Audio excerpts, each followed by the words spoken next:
നടി ആക്രമിക്കപ്പെട്ട കേസിൽ ഉടൻ കുറ്റപത്രം സമർപ്പിക്കും. അന്വേഷണത്തിന്റെ പ്രധാന ഘട്ടം പൂർത്തിയായ സാഹചര്യത്തിലാണ് 10 ദിവസത്തിനകം കുറ്റപത്രം സമർപ്പിക്കാൻ അന്വേഷണ സംഘം തയ്യാറെടുക്കുന്നത്.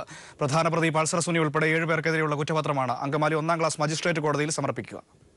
നടി ആക്രമിക്കപ്പെട്ട കേസിൽ പൾസർ സുനി അടക്കമുള്ള പ്രധാന പ്രതികളെ ചോദ്യം ചെയ്യുന്നതും തെളിവെടുപ്പും ഉൾപ്പെടെ അന്വേഷണത്തിന്റെ നിർണായക ഘട്ടം അവസാനിച്ച സാഹചര്യത്തിലാണ് കുറ്റപത്രം സമർപ്പിക്കാൻ അന്വേഷണ സംഘം തയ്യാറെടുക്കുന്നത്.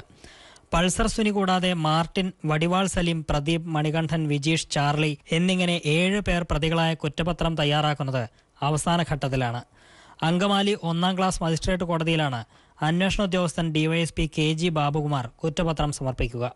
കഴിഞ്ഞ ഫെബ്രുവരി 17 രാത്രിയാണ് പൾസർ സുനിയുടെ നേതൃത്വത്തിൽ 6 അംഗ സംഘം നടിയെ കാറിൽ തട്ടിക്കൊണ്ടുപോയി ആക്രമിച്ചത്. ഇതിന്റെ ദൃശ്യങ്ങൾ മൊബൈൽ ഫോണിൽ പകർത്തുകയും ചെയ്തു. സുനി അഭിഭാഷകന് കൈമാറിയ മൊബൈൽ ഫോണിന്റെയും മെമ്മറി കാർഡിന്റെയും ശാസ്ത്രീയ പരിശോധനാ ഫലം കോടതിയിലെത്തിയിട്ടുണ്ട്. വിചാരണാവേളയിൽ കോടതി ഇവ തെളിവായി കണക്കാക്കും. നടിയെ ആക്രമിക്കുന്ന ദൃശ്യങ്ങൾ പകർത്തിയ മൊബൈൽ ഫോൺ ഇതുവരെ കണ്ടെത്തിയിട്ടില്ല. ഇത് അഭിഭാഷകൻ പ്രതീഷ് ചാക്കോയെ ഏൽപ്പിച്ചിരുന്നുവെന്നാണ് സുനി മൊഴി നൽകിയിരിക്കുന്നത്. പ്രതീഷിനെ പോലീസ് 2 തവണ ചോദ്യം ചെയ്തെങ്കിലും ഫോൺ എവിടെയെന്നത് സംബന്ധിച്ച വിവരം ലഭിച്ചിട്ടില്ല.